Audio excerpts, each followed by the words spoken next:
Écoutez, j'ai dit dans mon discours d'entrée au ministère que je voulais retenir le meilleur et rejeter le pire. Et ça, ce que nous avons vu là, c'est évidemment le meilleur. J'ai toujours pensé qu'il valait mieux construire une école qu'une prison. Les gamins qui sont là, ils sont déchirés par la vie. Ils ont des trajectoires parfois incroyables. Et tout le personnel magnifique autour d'eux, il sert à leur donner des directives, des horaires, une colonne vertébrale. Et en réalité, ces gamins, ils vont revenir un jour ou l'autre dans la société civile. Et il faut qu'ils reviennent dans la société civile meilleure. Je crois en cela passionnément. 20 nouveaux centres vont être construits. Et ce que je voudrais, c'est faire comprendre qu'il n'y a pas le laxisme d'un côté et la répression de l'autre. Il y a des équilibres à trouver. Ces gamins-là, qui pour la plupart d'entre eux n'ont pas eu de chance, il faut les aider. Que puis-je vous dire encore?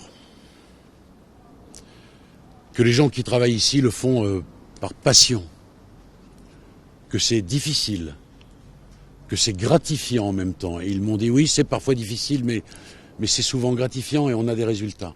C'est 1300 gamins depuis 2003. Que puis-je vous dire encore? Que je leur ai rendu hommage avec toute la sincérité dont je suis capable. Ils ont affronté le Covid courageusement, tous. Ça a fonctionné, personne n'a fui, tout le monde était là, avec parfois des membres du personnel qui étaient malades, et ils ont fait face. Voilà ce que je retiens de cette visite au CEF.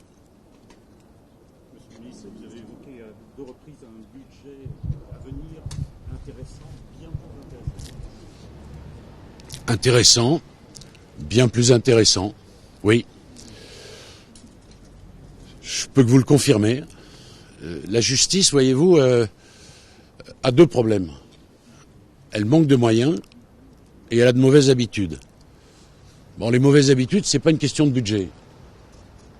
Mais les moyens, évidemment, c'est une question de budget. Donc, je peux dès à présent vous annoncer que la justice va connaître un budget qu'elle n'a pas connu depuis longtemps. On vous a posé la question de la double casquette à l'intérieur. Vous avez vu aussi un peu connu. Vous dites aujourd'hui cette page-là, elle est terminée. Une semaine que vous êtes ministre, c'est quoi J'ai répondu aux gamins que c'était pas une double casquette, c'est 2 casquettes successives. Voilà, c'est une robe d'avocat et c'est un costume de ministre. Les choses évidemment ne sont pas les mêmes, ne peuvent pas être confondues. J'ai dit parfois un certain nombre de choses en ma qualité d'avocat dans un langage fleuri, assez libre. Je ne peux pas dire aujourd'hui les mêmes choses en ma qualité de ministre représentant de l'État. La pensée reste peu ou prou la même, mais la forme, vous l'imaginez bien, sera différente. Et c'est normal. Vous enchaînez les déplacements sur le terrain là, depuis une semaine. Combien de proximité dans votre nouveau costume justement de ministre? Écoutez, c'est difficile. J'aborde tout ça avec beaucoup d'humilité. Mais en même temps, je vais vous expliquer en un mot ma méthode. Ma méthode, elle consiste à aller chercher les bonnes pratiques. Alors j'ai constaté, par exemple, qu'il y a des choses qui se font, qui sont des pratiques merveilleuses, à tel endroit du territoire et pas ailleurs. Je veux étendre. Et puis je veux aller à la pêche d'un certain nombre de bonnes idées, de ces petites choses toutes simples qui changent la quotidienneté du justiciable. Je veux une justice de proximité et pour moi le bon sens est une vertu cardinale. Merci. Merci. Merci.